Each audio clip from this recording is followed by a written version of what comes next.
This is A-Game, fast-acting, long-lasting, with no side effects.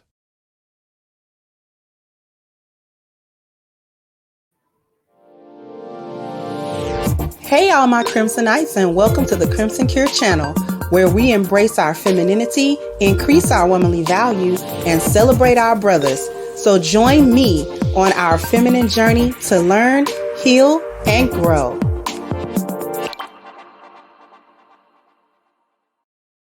Hey there, my Crimsonites, and welcome to the Crimson Cure channel. I'm your host, femininity coach, and author of the Crimson Cure, and this is my perspective. So today what we're talking about is why Black women miss out on good men. Y'all are missing out on the men that you say that you want. You claim that you actually can't find these men, or worse, that they're not in existence. The men that are going to have something going for themselves, they are going to have some type of vision, some type of, life goals, life purpose. They're going places, basically, in their lives. They've got things to do. They've got things to see to. They're not sitting around just waiting on whatever to happen, flying by the seat of their pants, waiting on you, waiting on life to just pass them by. They're actually basically taking the bull by the horns, and they're directing their lives. It's not this haphazard thing that they're doing. And on top of that, because they're going places, because they have an agenda that they're actually trying to see to, this makes them attractive, aside from actually maybe being attractive and all of these other things that you say that you want out of men. But you pass up on good men because the first problem, sis, is that you don't know how. You can't define good. You don't know what's good. And that's usually the first biggest obstacle, because you don't know what you're looking for.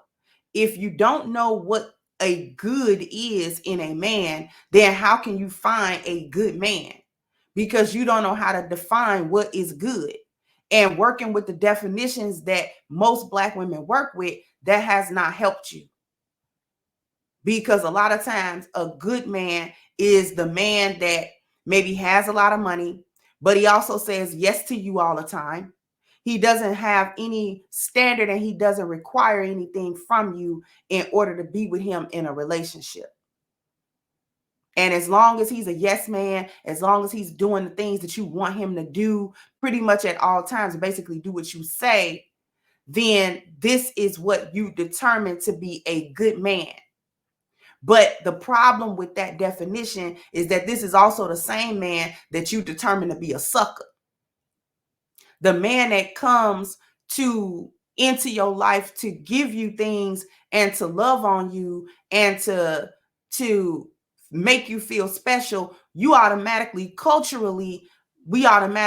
that dude in the simp category. We just friends on that dude. We figure because he's come over and shown us a willingness to have affection with us and to have something more with us than a roll in the hay or whatever the case may have been, we figure, oh, I got him. I got his nose open. So therefore I can come back to him at any point.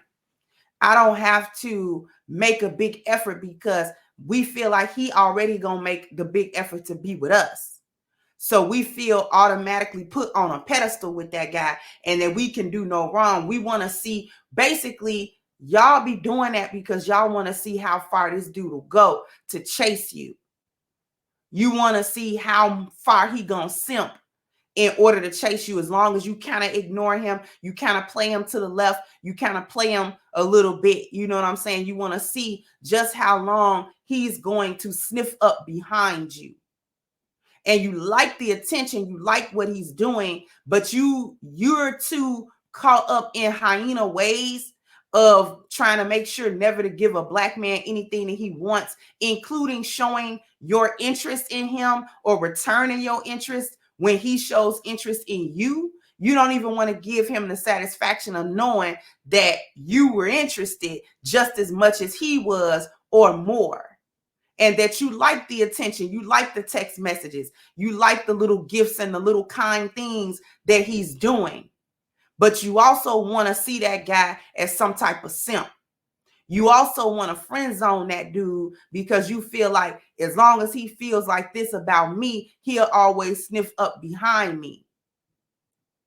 And the truth about the matter of that is that a lot of times y'all feel like he don't have no other options. If he's sniffing up behind me like this, he doesn't have better options. And the reason why y'all think that is because y'all know y'all are actually kind of low on the option table.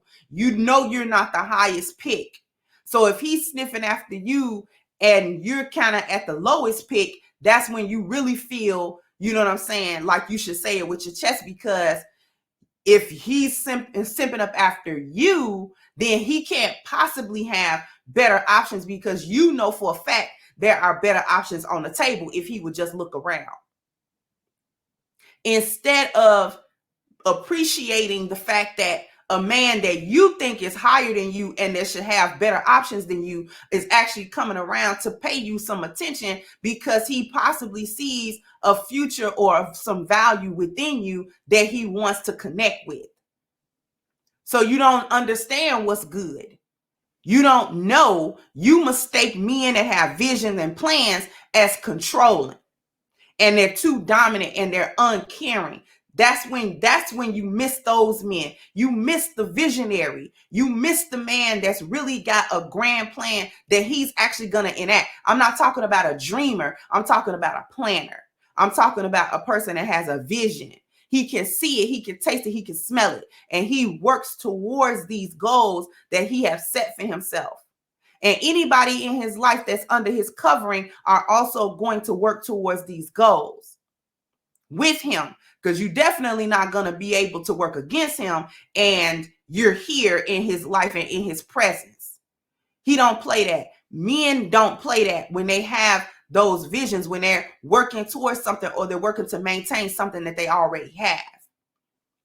So the men that come into your life that actually have all of this structure and that have all of this stuff going on, plans and things are in order and they're working towards things in a particular type of order, you don't like those men because they are controlling. It's not a myth. It's not your imagination. They are trying to control the circumstances and situations that they are involved in.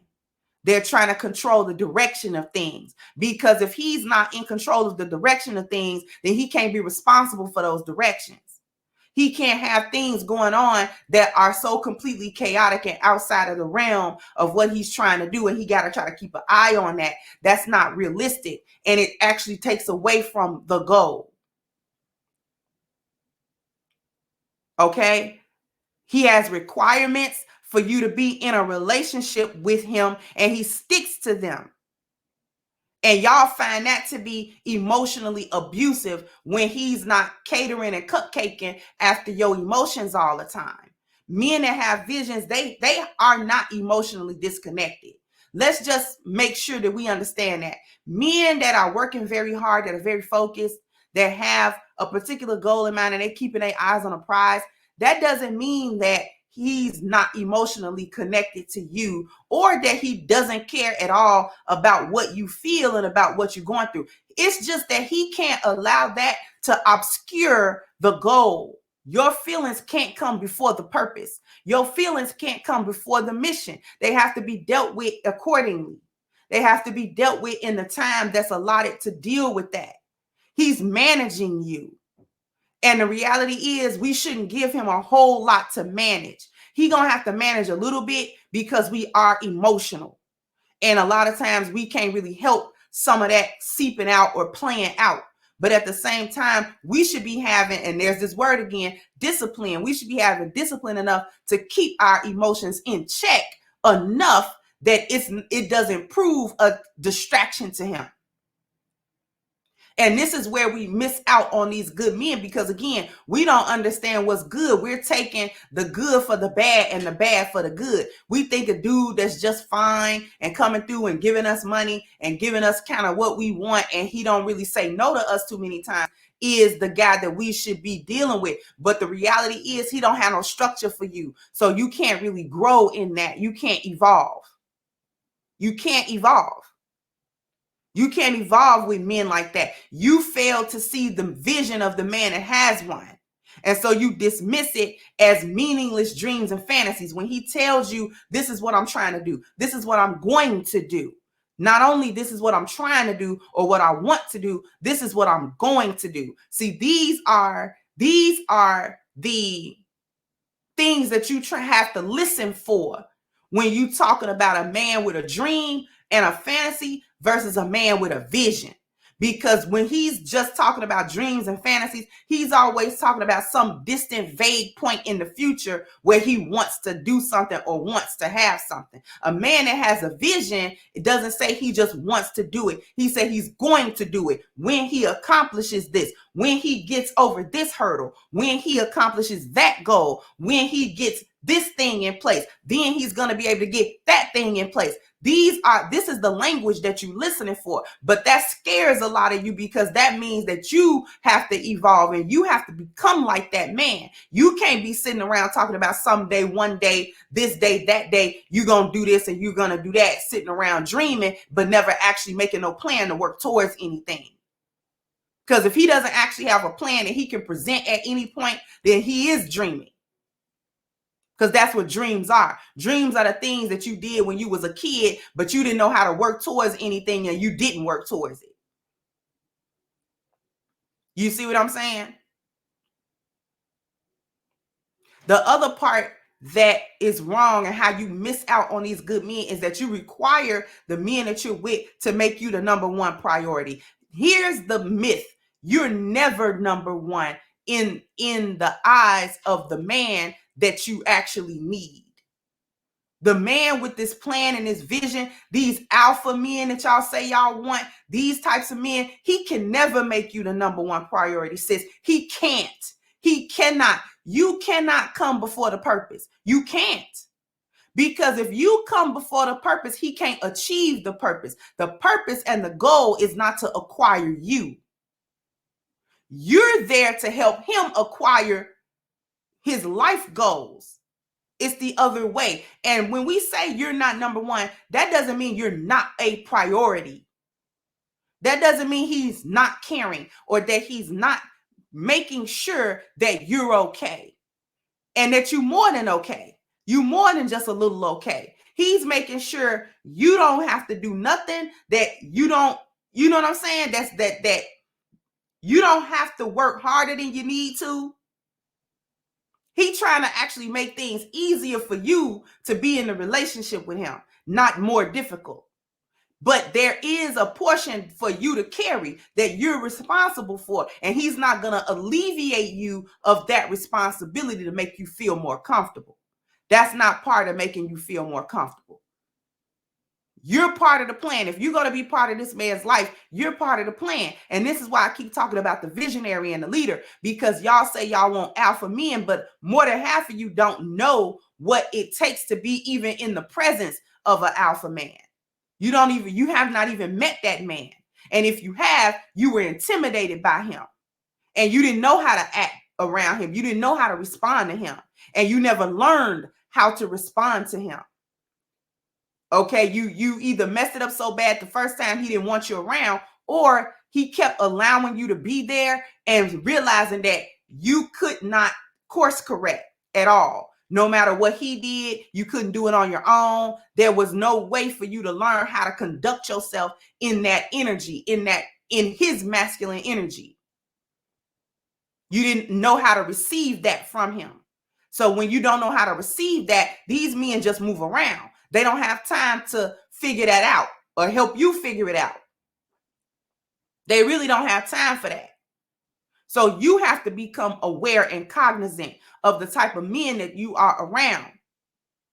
Because sometimes that alpha can come off like he's trying to quote unquote simp just because he's trying to give you 4 P's. And because you view him that way or try to view him like a bark, he already understands that that's what you're doing. So he just move around. Again, he just moves around. You don't understand that including yourself and being part of his purpose, you benefit just as much as he does from the work that he's doing, if not more. for helping him reach his goals. You benefit out of that, sis. So just because you're not the quote unquote number one priority doesn't mean you're not a priority, and it doesn't mean that you're not benefiting.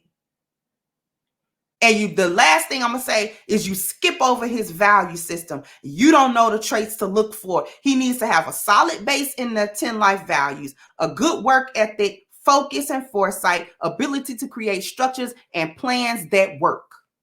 His plans got to work.